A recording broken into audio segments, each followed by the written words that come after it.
Lehigh Valley, Pennsylvania, November 21st, 2014. Gregory R Graph, 53, owner of a fencing company, was very thoughtful when it came to protecting his assets so his wife could continue to live well. He asked for a public defender, but due to his wealth, he was denied a public defender on his dime, literally. He tried to even argue not spending money on a pricey attorney, quote, "I just can't allow that," unquote. It's odd how he was so strong-willed and adamant and stern to keep the funds for his wife to have while he would be incarcerated. What was he incarcerated for, you asked? I'll get to that. Danielle Bittner, his wife of 17 years, but she'd known him for 22 years.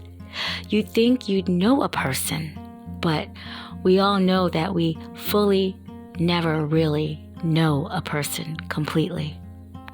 Bittner was at the Valley International Airport coming back from Florida, where she was choosing carpet patterns and decorations for the new home that her and her husband had built in Florida.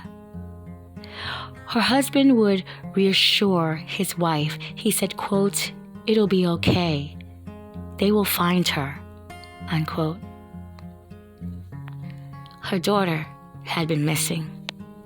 It was strange. Her daughter's car was in the driveway, and there was blood on the carpet inside their home.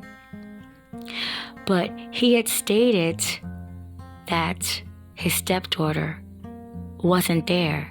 He would later say he panicked and he would tell the truth, but nobody would believe him. What was he talking about? He expressed how he could never hurt his stepdaughter, but he did confess that he did move her car. He would say over and over again how he would never hurt her. He would even say he suspected that she'd owed money to someone and that they were really mad and that they were going to hurt her.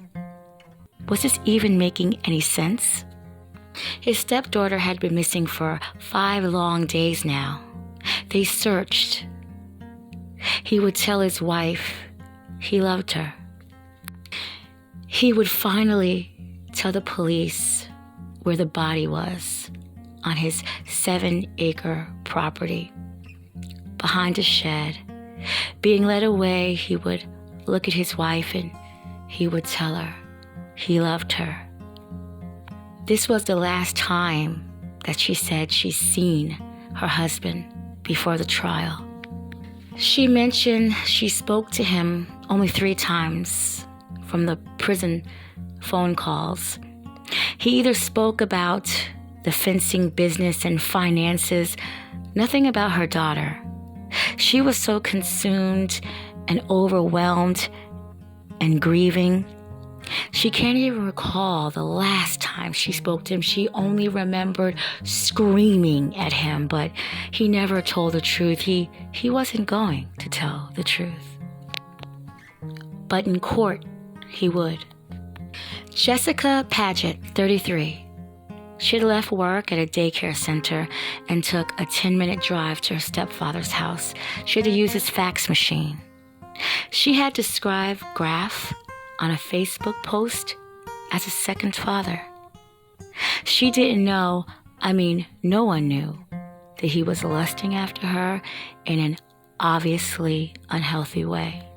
When she arrived to his home, he would shoot her in the back of the head. He would later pretend to be supportive and search for the body with the family and friends. Padgett had recently been married and she was the mother of 3 small children. They were all looking for a body.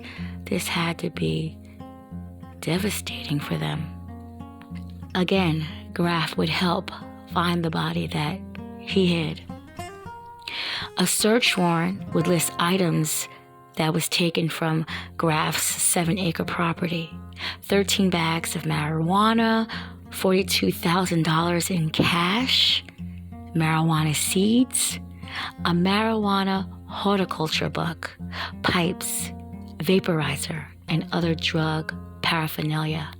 So it would appear he delved in other things beside his fencing business.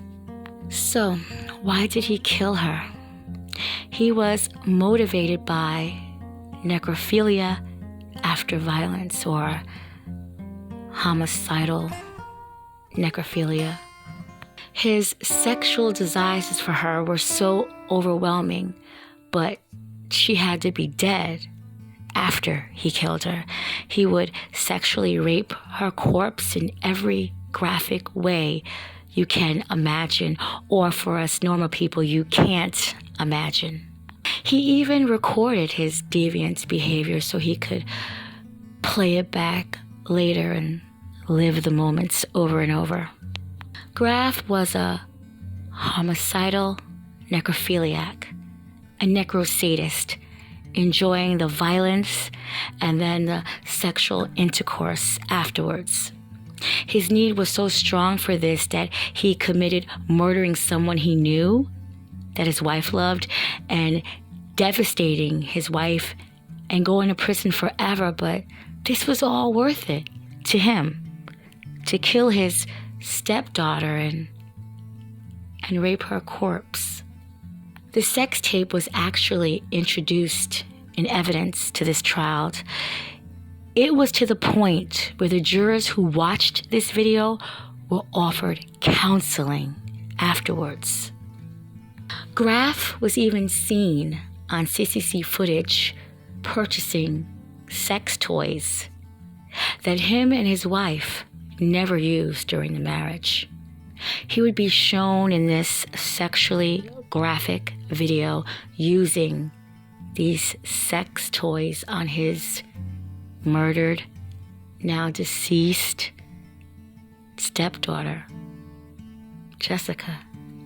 It would take the jurors 6 minutes to find him guilty, and he was sentenced to prison for life, no parole. He actually would tell the police during the murder confession that he wasn't a really bad guy. I know a few people that might think otherwise. Danielle Bittner, his wife, would file from divorce from the man that took her daughter away from her and took a wife away from a husband and took a mother away from children. This nice guy actually contested it. Discussions about property, tools, and guns, etc. Eventually, that was all settled. I mean, you're in prison now for the rest of your life. That's a whole lot of ramen noodles and socks that you'll have. But to think, how unsettling is it to be living with a man and you don't even know that he is sexually desiring your daughter, and not to rape her while she's alive and take the penalties afterwards, but to only rape her when she's dead. I mean, those are the things that you're thinking about. From what I've seen and read, it seems like Mr. Graff showed absolutely no remorse. He really just didn't care.